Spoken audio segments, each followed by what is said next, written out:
خیلی خوش آمدید. این جانب محمد عظیم رضوانی هستم. این مجموعه پرورش میگو به مساحت 192 هکتار 350 تا 360 نفر اینجا به شکل مستقیم و غیر مستقیم اشتغالزایی ایجاد شده. ما الان اینجا که ملاحظه میکنید در حال پرورش هستیم. پرورش میگوی وانامی که بومی کشور مکزیک و همچنین پرو هست. ما اینجا در هر استخری تقریباً 15 تن در حال حاضر میتونیم پرورش بدیم. همینطور که در کراب قبلی پرورش دادیم. میگویی که ما در کراب قبلی پرورش دادیم در سایز 10-20 بوده.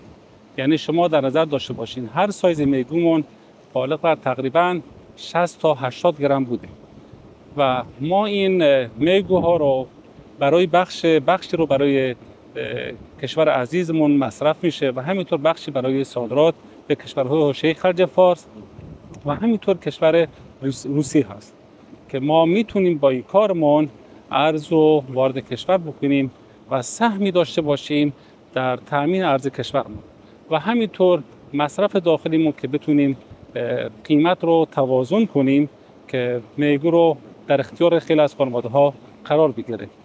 من خیلی خوشحال هستم که با کمک سازمان منطقه آزاد قشم و جناب آقای دکتر عادل پیغامی که به ما جان دادن، یعنی اینجا ما را پمپاژ کردن که بتونیم دوباره حیات بدیم به این پرورش و اشتغال زایی بکنیم. ما امیدواریم که انشالله به لطف خدا، من این وعده رو به شکل اطمینان میگم که در سال آینده ما بتونیم بخش قابل توجهی از این مزارع رو احیا بکنیم و پرورش بدیم.